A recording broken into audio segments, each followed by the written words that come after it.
Which Big 12 football coaches enter the 2023 season on the hot seat? Coming up on today's show. You are Locked On Big 12, your daily podcast on the Big 12 Conference, part of the Locked On Podcast Network, your team every day. Josh Neighbors here, Locked On Big 12 podcast. Make sure you all subscribe to the channel. Please do so. I figured out our goal. Our goal is 4,000 subscribers by the end of April. That is our goal. 4K subscribers. I think we can get there. Appreciate all the help you guys have been giving us. So last week I told you guys the seasons were changing, and that was evident this weekend. We had awful tornadoes here in Little Rock, Arkansas, which were very, very difficult and really, really tough and sad to see, and just devastation everywhere. And that happens this time of year. The seasons change. I got a little sick last week and didn't lose my voice, but now actually I am. So I have healed from the sickness, but now for some reason the voice is going later, which does not make a whole lot of sense to me, but that's what I'm going with. So voice crack, voice fades at all. That's what's going on. Fighting through it right now. The podcast might not make the full normal distance because of that, 25, 30 minutes, just because of that, but keep that in mind. So if you guys hear, the sickness of my voice, just know I'm good now, but the voice is taking some more time to recoup. Make sure you follow us on Twitter at LOBig12. You guys can find me at Josh Neighbors _. So the focus of the shows coming up is really going to be on spring football. And I've mentioned, so we'll have some baseball and softball and stuff in there, but really spring football and then conference realignment. Those two things are usually linked together, but I started this conversation last week and we'll continue it throughout the week and then you kind of moving forward here. But today's show is really focusing on the coaches who are on the hot seat. I kind of did a review on Friday of where every coach sits right now. And, if you think about like where the coaches are currently positioned, currently stationed, in all of this, the Big 12 is so unique. Or not so unique. They are unique because they've got 4 coaches who are coming into the league, 8 coaches who are, their teams are staying in the league at least. And then you've got 2 coaches or 2 programs, I should say, once again, that are heading out of the league. And you think about like hot seats where everybody is, I think, one of those schools is going to get thrown in the mix here. But when we think about hot seat, all right, and I think about which coach has the hottest seat heading into 2023. And it's very interesting because I've seen a variety of opinions on this. But, you'd say it's Neal Brown, like instinctually.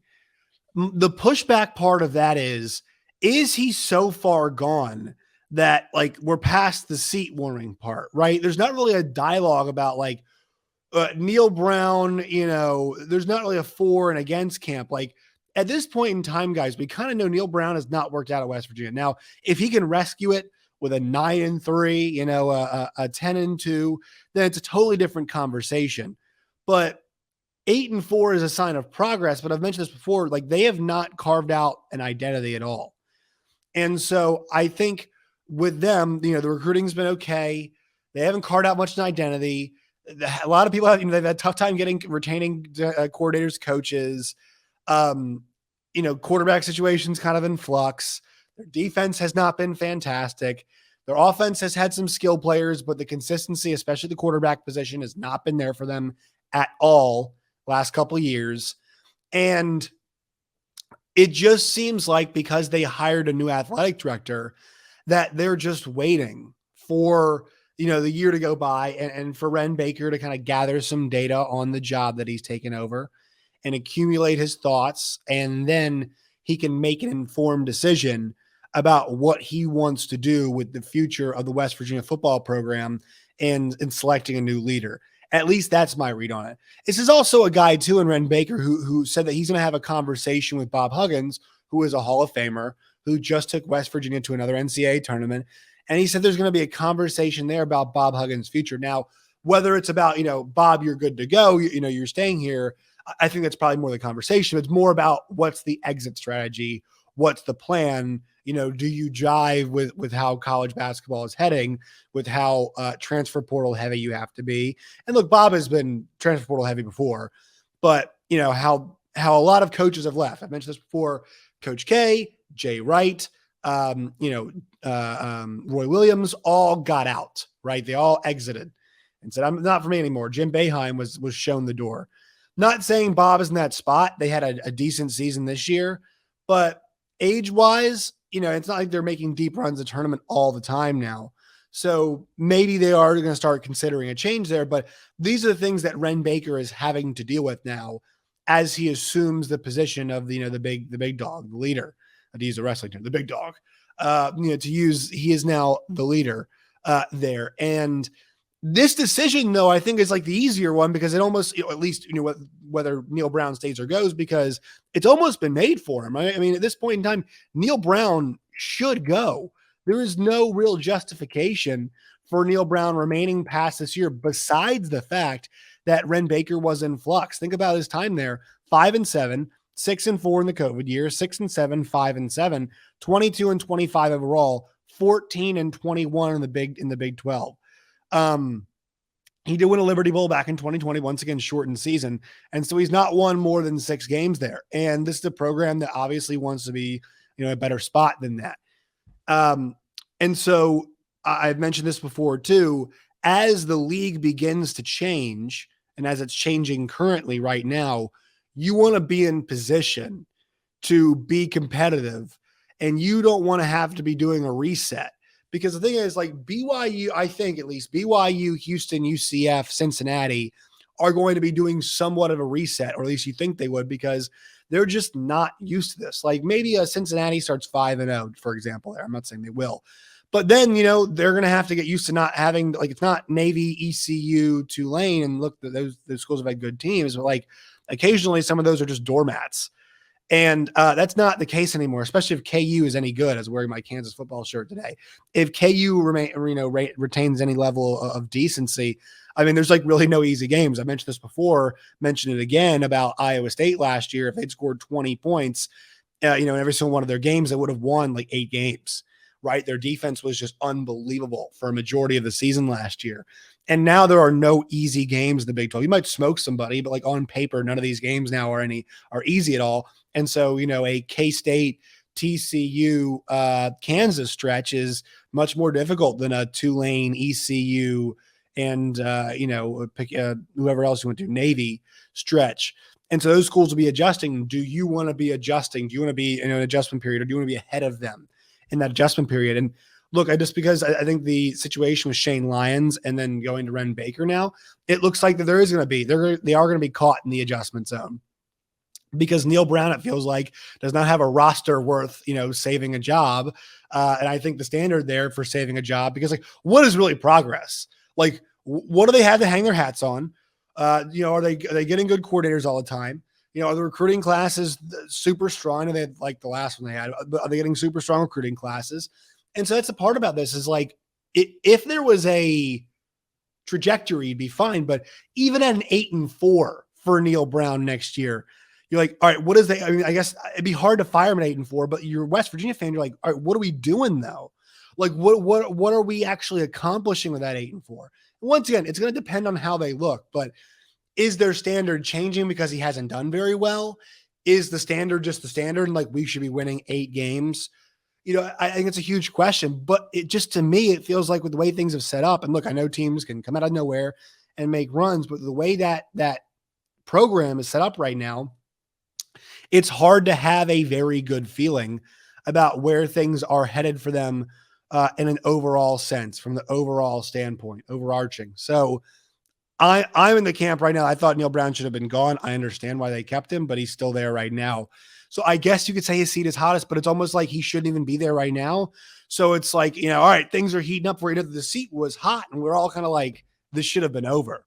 That to me is why the seat being hot is an actual conversation, because it's almost gone so far that it's not even hot anymore. It's like, yeah, it's been hot. It's kind of almost roasted him off of it. We're just waiting for that actually to happen. Now, once again, anytime a coach is back, like you legitimately have a chance to save your job. I mean, there are things he could accomplish this year that could save his job. My big question, I would ask you West Virginia fans out there, leave your comments below, or just any Big 12 fan. What do you all think West Virginia has to do to save his job? what does West Virginia have to accomplish this year to save their job? And also that schedule is not easy. It's not an easy schedule for them this year. All right. Who is the other coach in contention? We'll tell you all in 1 second, but today's show is brought to you all by Built Bar. Go to builtmarchmadness.com to vote for your favorite Built Bars right now. You all have a chance to win a 12-month subscription to Built and have Built's best bars or puffs delivered monthly straight to your door. You got to try Built Go, Built Boost, the Built Puffs, the Built Bars, guys. They are tremendous. So go to builtmarchmadness.com right now, and you guys can hear my voice is we're trying to make it. We're trying to make it through this podcast today. So quick sip of the water. I think it's a Built Bar right now. I'll tell you that. All right. So who is the number 2 coach? The next guy is got to be Steve Sarkisian, right? Because they are facing a transition situation as well. This is going to be the Texas Longhorns last year in the Big 12 conference. And with that, a transition to America's most difficult football conference, the SEC. You have to think about, for Texas' sake, what are they trying to get? Now, once again, the recruiting has been out of this world good for Texas. They have been just really crushing it. They're getting great coaches. They're putting guys in the NFL.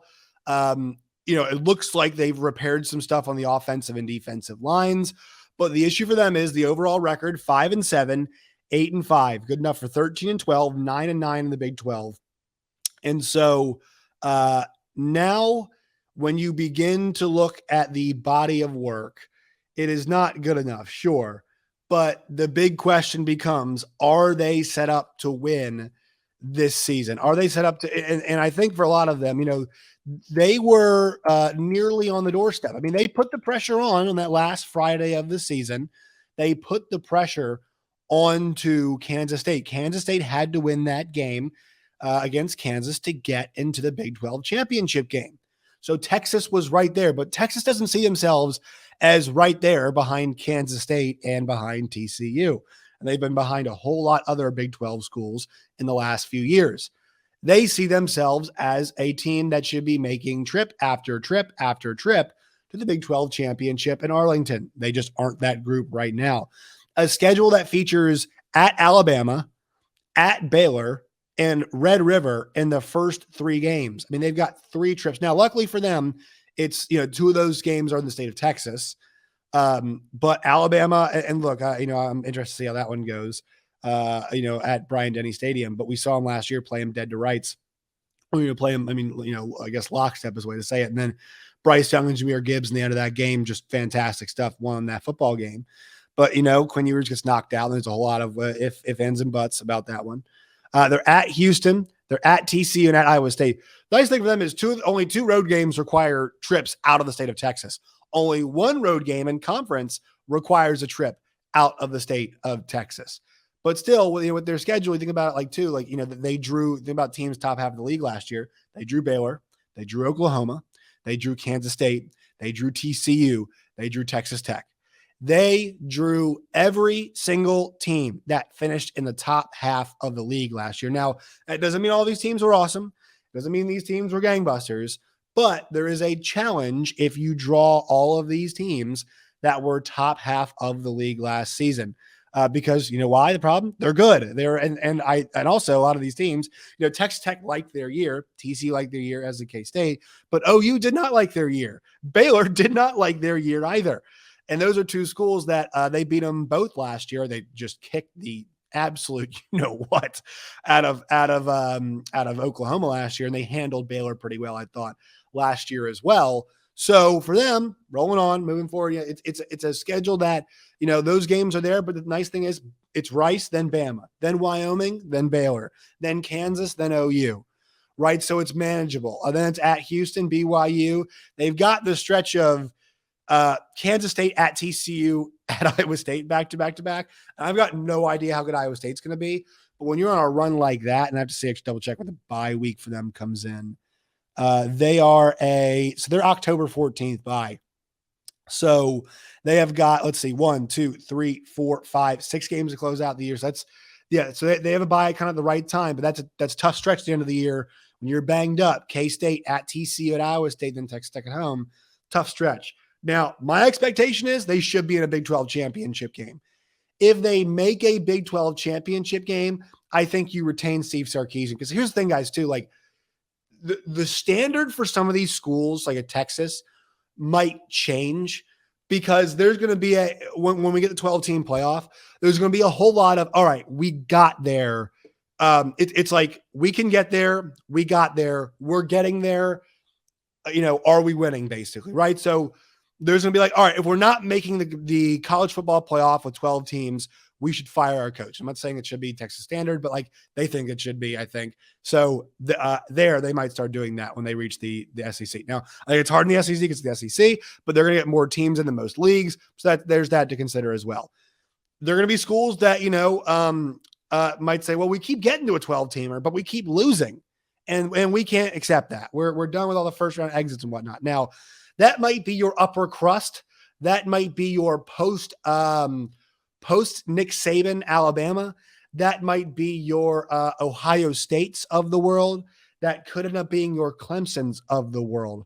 There are not many of those schools. So I don't think Texas is there. Hell, Oklahoma never even had that conversation once Lincoln Riley was losing. Maybe some fans did, but I had never legit conversation in my mind. We should get rid of Lincoln Riley because we're not winning games. No, that's, not winning the CFP games. No, I didn't really cross a lot of folks' minds, I think. But the defense needs to continue to get better, and I thought it did last year for sure.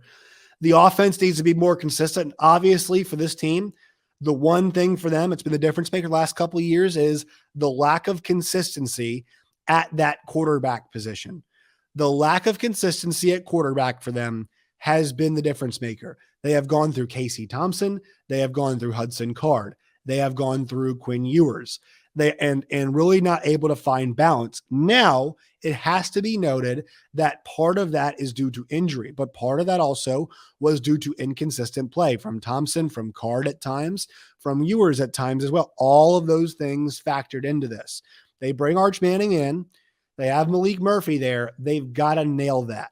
And, I think the thing with the Sark is, like, for a guy who's known for his relationships with quarterbacks and how good he has been as a play caller, this is the measuring stick this year.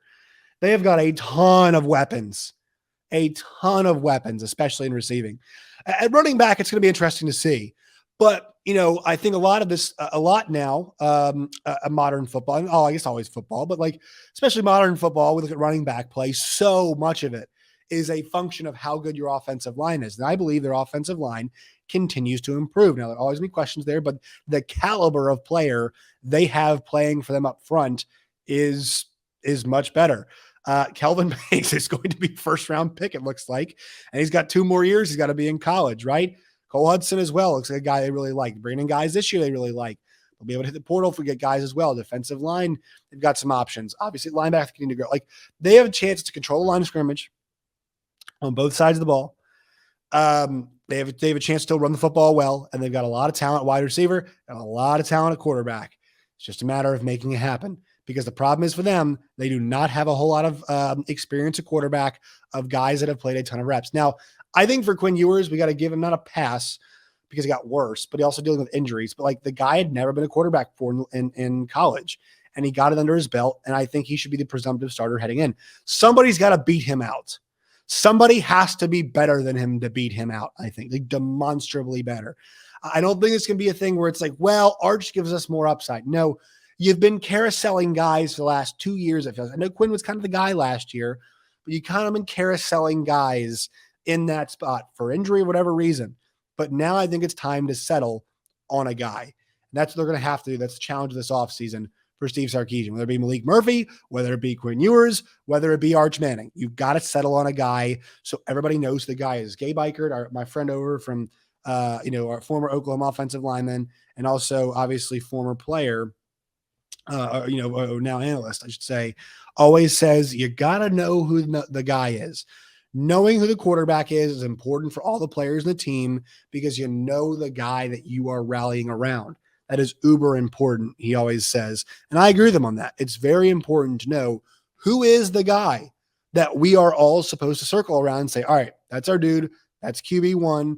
We're with him all the way. Texas must figure that out this offseason. And we'll go more deep this week as well on some of these, other coaches. I would say the next tier is, look, Brent Venables, man, that year sucked last year for Oklahoma by their standards, but they had a whole lot go on. It's his first year as a head coach at this level. And then Mike Gundy, I think we got to take a look at, because he's got carte blanche. He has got a pedigree. He has got goodwill built up because of what he has accomplished there. But his attitude, the way he has lost players, and his just general kind of his bristly nature towards how football has changed, players on his roster, and the way that he does things, I think cost him last year. I think it cost him last year. It cost him in the transfer portal, and it's cost him in terms of roster construction. But he's trying to rebuild it right now. And look, this guy has pulled more than one rabbit out of the hat during his time at Oklahoma State. It's almost a doubt him at your own peril. I mean, as much roster turnover as they've had, good God, would you bet against the Pokes to have it, a 7-8 win season next year? It feels like a bad move to do so, because he's such a good coach and has done so well there, and there's such a high comfort level there. So I think Venables, because Venables and Gundy are the interesting guys, because they are not on the hot seat, but how many 6-6 seasons can Oklahoma take? And a lot of folks say, "Oh, I'm going 6-6 again." All right, you just did. All right. So I'm not out of line saying, "Hey, well, we just year one, that's what happened." And your defense was a complete disaster. To say, "Hey, what if that happens again?" Because it just happened. Like the one season, I know OU fans are not used to it, but the one season he does have, it happened. So it's not like it's, they can't fathom that. No, it just happened. Brent Venables 10-2 did not happen. Brent Venables 6-7 happened. So, not hot seat, but like kind of what his station, I think is the right word to use. What is Venables' station right now? And then Mike Gundy is in this weird spot, right? He's in a weird spot. Now, I would not be shocked if Mike Gundy wins Coach of the Year next year in the Big 12 Conference. Right, but kind of in a weird position that I think drew the ire of a lot of fans. And so I think a look at those two coaches is good. And then I think you start moving down as we go down the line. I definitely want to take a look at the two coaches who were in the championship. Well, we're doing the championship game from last year, but the two coaches who had big years recently and then down years. I think you go Matt Campbell and Dave Aranda kind of next in line, because the highs have been so high, but the lows, yikes, very low for them. And then you kind of, you go to the new coaches. Lance Leipold is kind of in the own class, because Kansas football is so effing bad for so long, right?